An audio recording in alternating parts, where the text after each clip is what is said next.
Okay, so dear Dharma practitioners, be comfortable yourself and relax your body. Keep your back straight, neck head straight in one line and your right palm on your left. So gently close your eyes and bring attention to this bell sound. And while you're focusing to the sound, mentally relax your body, relax your mind, and relax your breathing with your thoughts. So do nothing extra. Just follow the sound, please.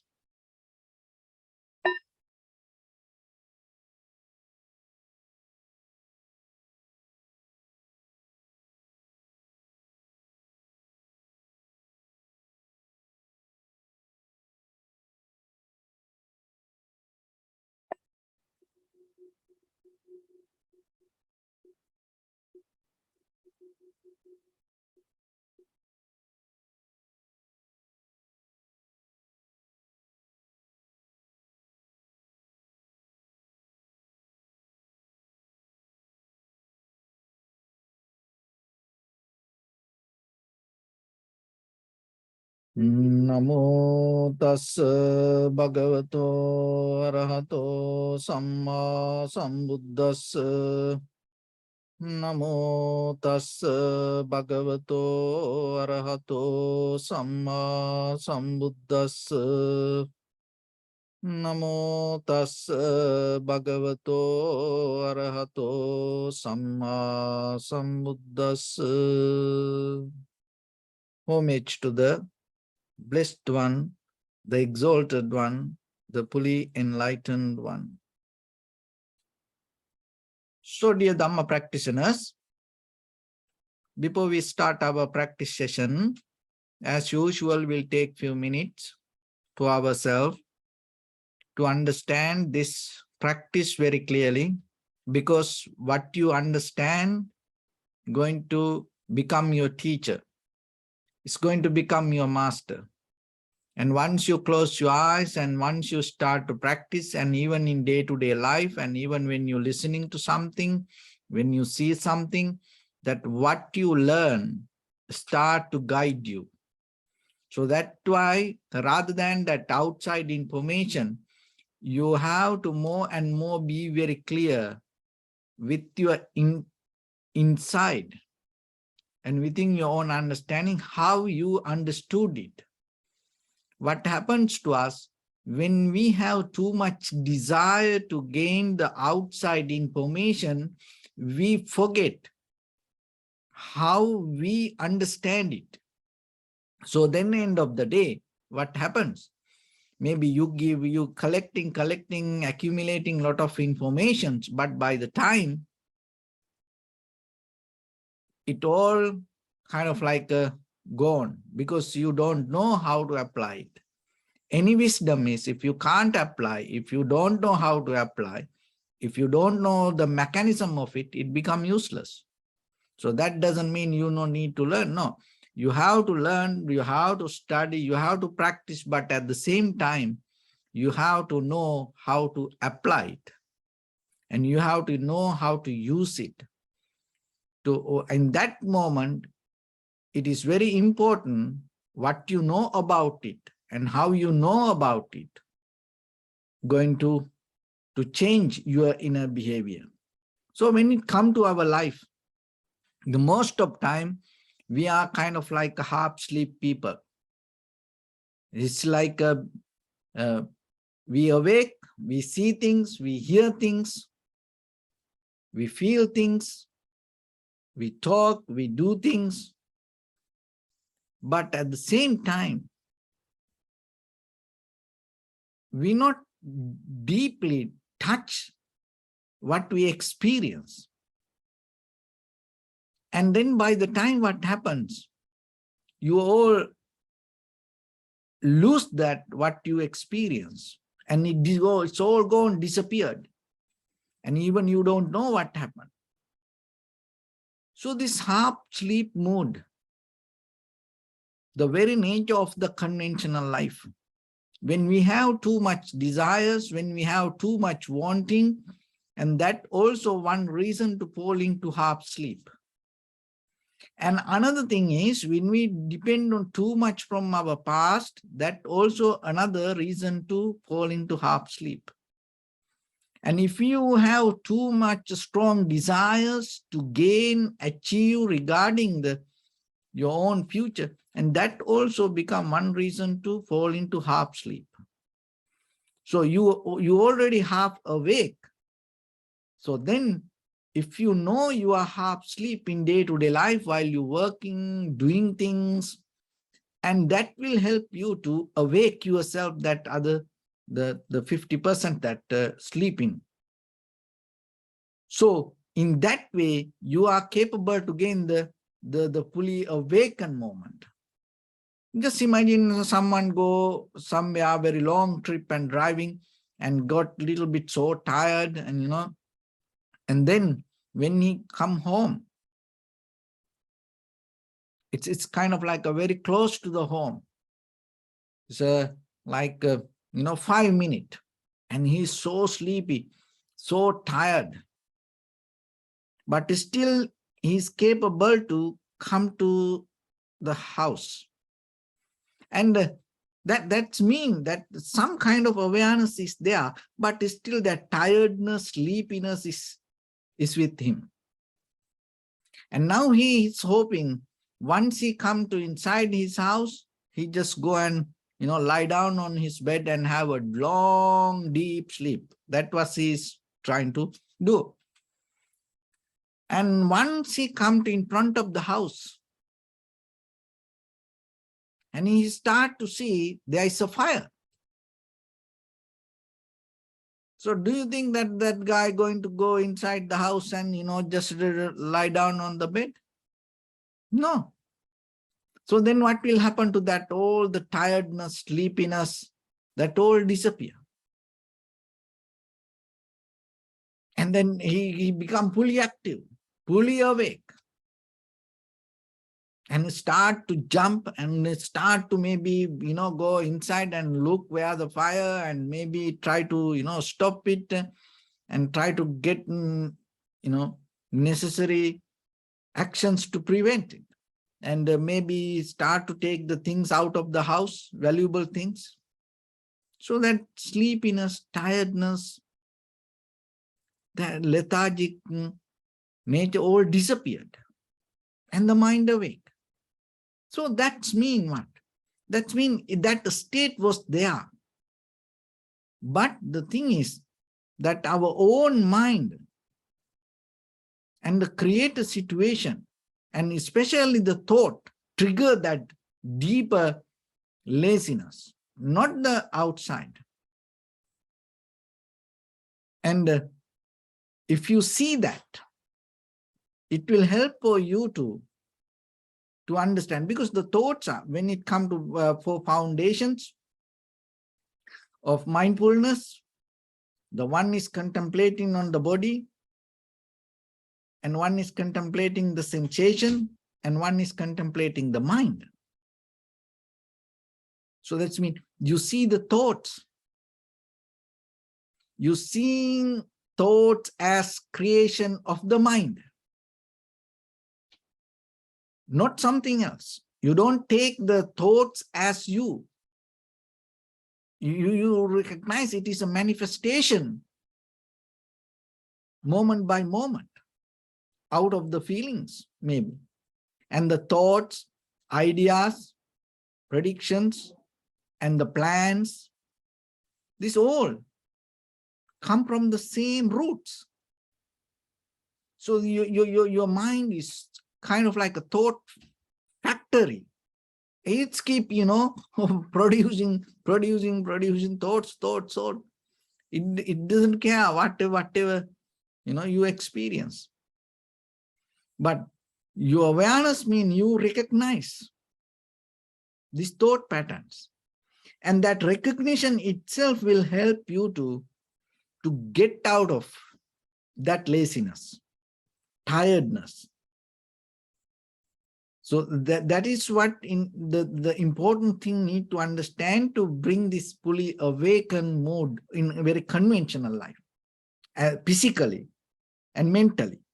So then in the spiritual path, you are more capable to see things as it is, and in the very awakened moment means You are capable to see the very present moment, very raw level, very natural level of experience. So we have is now. In the spiritual development, awaken means you recognize that. Not the past, not the future. You recognize this moment is with you. And beyond that all is too much. But the present moment, or the another way we call the Dharma, or the reality, is the only thing that you can handle. That other everything create something else. So the very nature of the mind, if you are capable to reach to that level, a mind start to be befriending with that moment, because that is the best moment for the mind. And mind start to connect, develop a relationship with that. So then only thing is you have to reach that. But the thing is, from our past, we have a nature, we have a habit, always create a kind of like the busy mind, and we have a deeper, strong inner conversation within ourselves. Another way, enlightenment kind of like explained in some teachings, once you shut down your inner conversation, you are enlightened.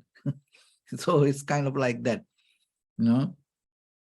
It is so hard, because it's 24/7. We have this conversation deeply inside. But the thing is, you have to come to the present moment, or the reality, or another way, you have to awake. There was a mother and daughter.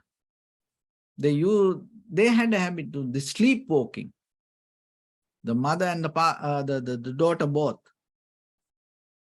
And one day, daughter sleepwalking at night, and she went out and start to say bad things about the mother. Now she's in dream. All the bad things. And then the mother was also sleepwalking, and then she also went out. And she also started to shout all the ugly things about the daughter. And then what happened suddenly? There was a very cold breeze came, and both awake. And then suddenly the daughter saw the mother in this cold weather, you know. And she jumped to her and told, "Mother, what are you doing at this time in this cold weather? You will get sick. You should be warm." And she took her garment out and put into her mother. And the mother saw the daughter, and the mother told, "Oh, my love, you are the only one I have in this world, belong to me." That's the end of the story. So it's kind of like, you know, when we half sleep, or when we do this sleepwalking, we say things, we do things. It's not appropriate, or not related, not need.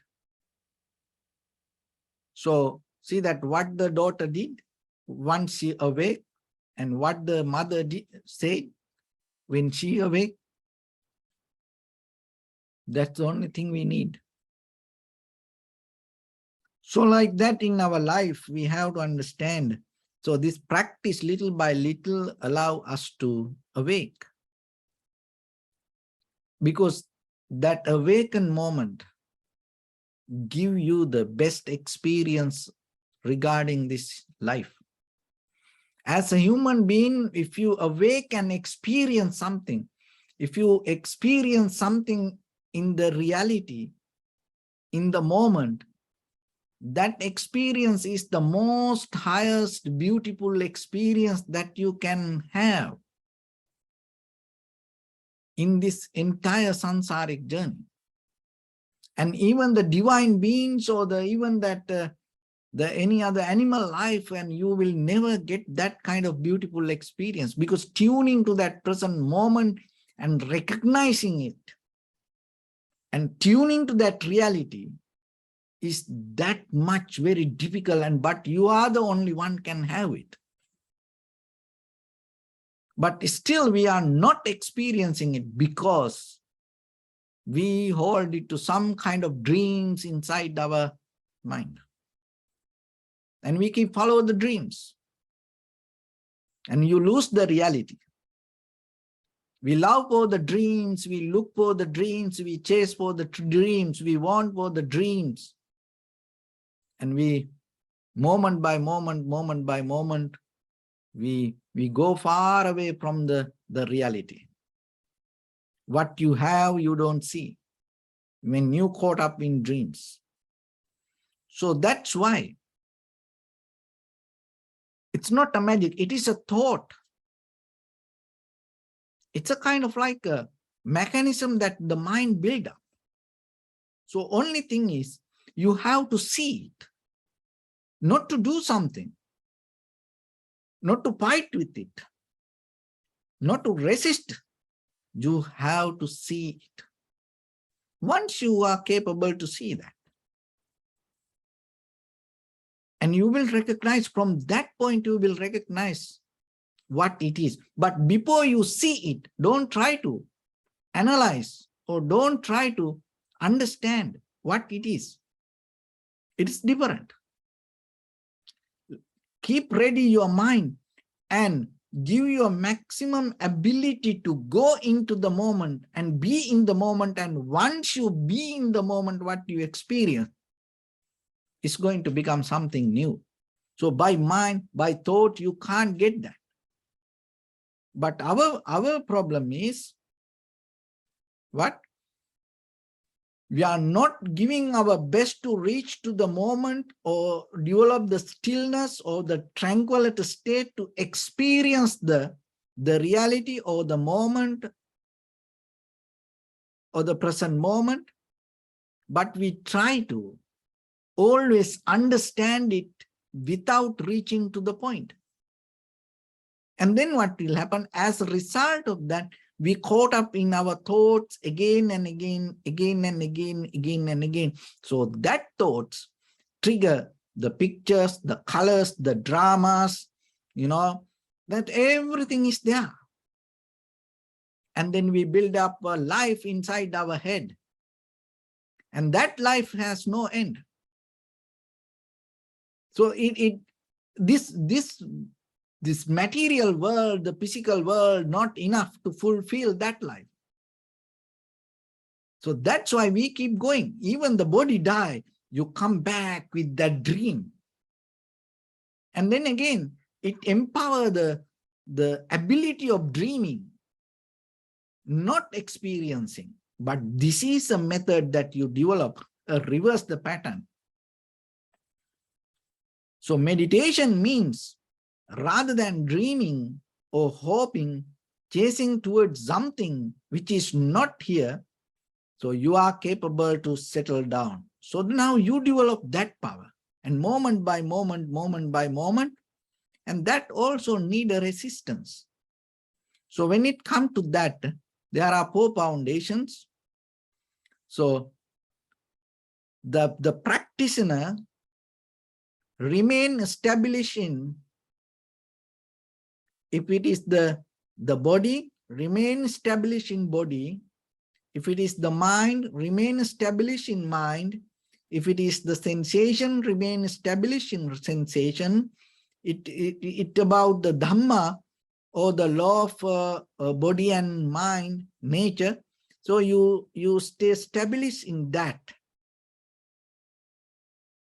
And after that, it not just established there, it's again and again with the effort and with the clarity and with the understanding and with the mindfulness and grasping. That means if it is the breathing, if it is the body, you get into, you hold it to that primary mental object. So whatever the out of 4 foundations, you whatever that you focus, you hold it to that. And the resistance means that there you need a resistance, because the mind always have a nature to go to dream state, sleeping mood. So then you resist that and hold it to the grasping to the primary mental object. And in that way, you are capable again and again, hold it to it. And when you remain that, you are capable to see the body, what is the body, and you are capable to see it's in natural process. If your primary mental object is the sensation, you are capable to see it in natural process. If it is the mind, you are capable to see it's in natural process. If it is the Dhamma or the law of body and mind nature, you are capable to see it in its natural process. And once you are capable to see that, you are not interfering to that anything, and you are capable to settle down with and seeing and observing, experiencing. And that is that always happening in the moment, and you are settled down with the moment. So the mindfulness, another way, means coming back to life. Why? Because otherwise the mind always somewhere else. But now you are here, right now, right here within you. And maybe it will happen to only for the second, and then it will go back again. It's okay. Just again develop that process, that pattern, and hold it to that. And maybe 2 seconds, it will go away, again bring it back. 3 seconds, go back, come back. So like that again, you slowly develop the duration, hold it to the duration, grasping to the duration, develop the duration.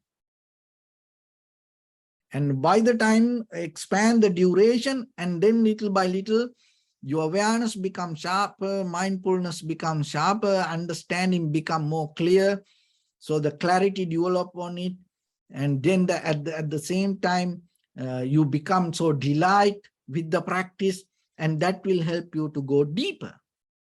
So now expand the duration, and the depth going to become more and more and more strong and deep. So that way you are capable to understand this all happening as a result of creation, this in our mind. That doesn't mean this everything is kind of like a big illusion. No, there are things. But in the very first level, you have to understand how, even though things happen, that most of time, 90% that what we experience in day-to-day life is our mind, and it is like that our sleeping mood is a kind of like a creation of our mind. So that's what, once you break it down, and once you come out of it, even that physical awaken moment, just imagine, it gives the clarity to you experience this moment. So then how about deeply when you get out of this, all the dust or the darkness or the cloudy thoughts or the mind, that the glooming mind is happening inside us with the anxiety, depression, the dreams, hopes, the wanting, and kind of like desire, emotions, barriers, this all. How about that all clear and the mind completely become pure? So through the meditation, that is what you develop. And in the beginning, we tranquilize the mind. And after we tranquilize, and slowly we go to the deeper vipassana level to observe with our primary or mental object to recognize impermanent, unsatisfactory nature and selflessness. So with that, let's get into practice a little bit.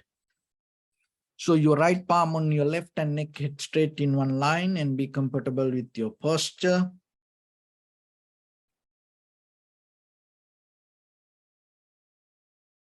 So bring your attention to your body and scan head to toes yourself and say Sopatveva, or may I be well and happy 3 times.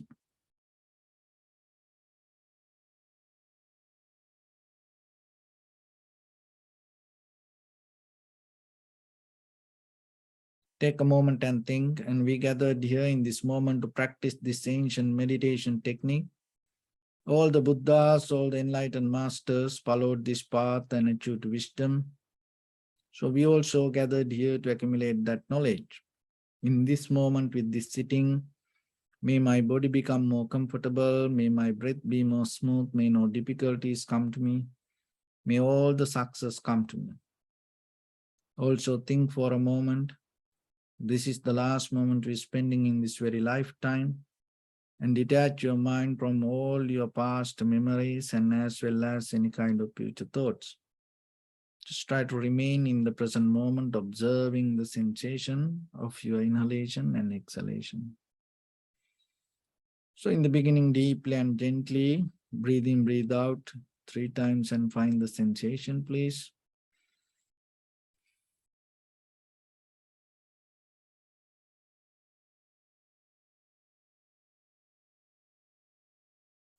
And allow your inhalations, exhalations happen itself.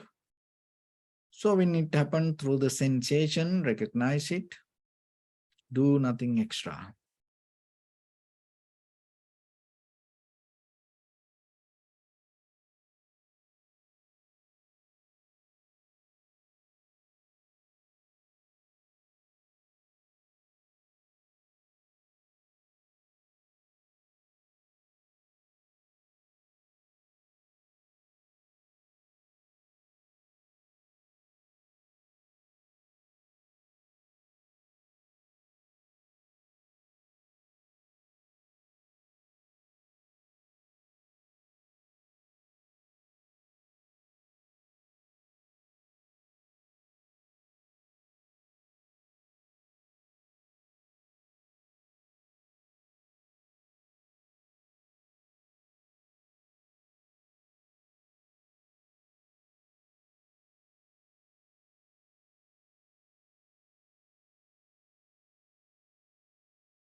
Bring your attention to your body, please.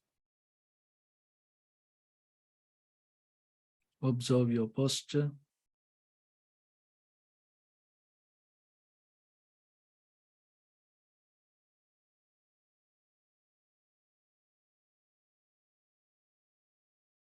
We cultivate loving kindness and compassion in our heart and radiate it as a light through entire your compound, village, city, state, country, world, around this universe. Also as far as you can through galaxies, other planets, stars. Reminding yourself like this. With clear intention, mentally repeat after me. May all living beings in this universe be well and happy.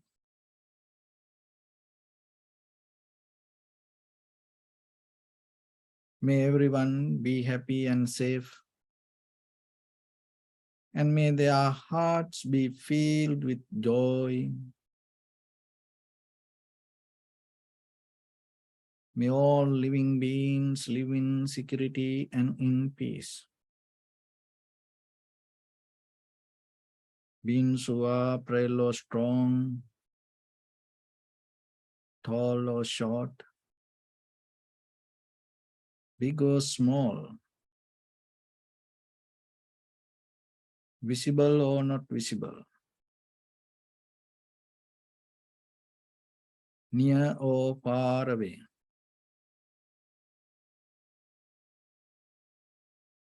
Already born or yet to be born.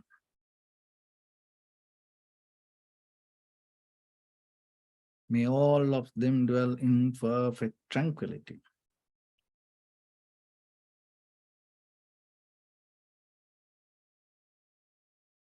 Let no one do harm to anyone. Let no one put the life of anyone in danger.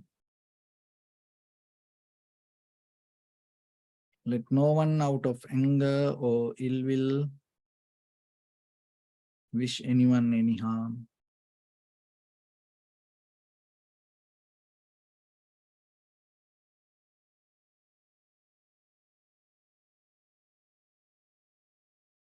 Expand the loving kindness and compassion beginning from your heart.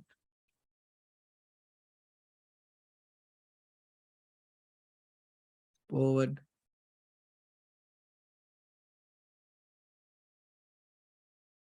Visualize yourself and send it as a light.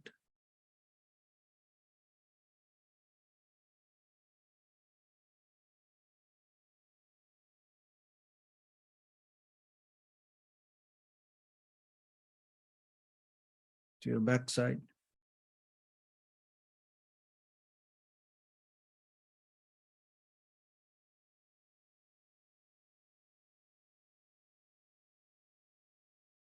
To your left side.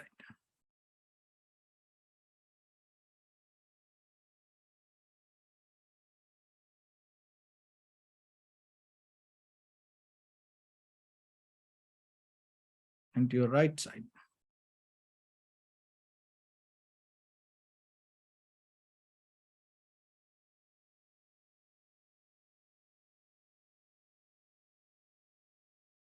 Downward.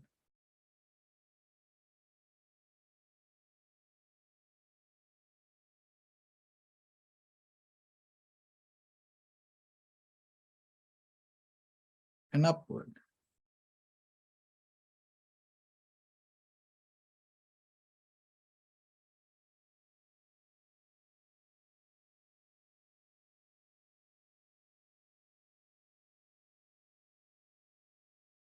To all 6 directions at once. Like the moon, the sun, spread the light, spread the energy, without any condition, without any limitation, without any resistance or without any judgment. Let your heart to shine with the loving kindness and compassion from the bottom of it, with the maximum effort to the highest. wishing yourself, may all living beings in this universe be well and happy.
Say sadhu, sadhu, sadhu. So first of all, we offer this practice to the great qualities of the Buddha, Dhamma, and the Sangha. And also, by the power of this meritorious deed, may all of us attain to the supreme bliss of Nibbana. May all your guardian angels and deities will receive these merits and increase their longevity and protect all of you from any kind of planetary influences or any ill effects. Ettavata chamnihi sampadam punya sampadam sabbe deva anumodantu sabba sampatti siddhya sabbe bhuta anumodantu sabba sampatti siddhya sabbe satta anumodantu sabba sampatti siddhya Imaya dhammanu dhamma patipattiya buddham pujemi dhammang pujemi sanghang pujemi Addaya imaya patipattiya jati jara vyadi maranam ha paribunjisami Idamme punya kammang asavakkaya vahang hotu sabba dukkha pamuncatu. Bless you.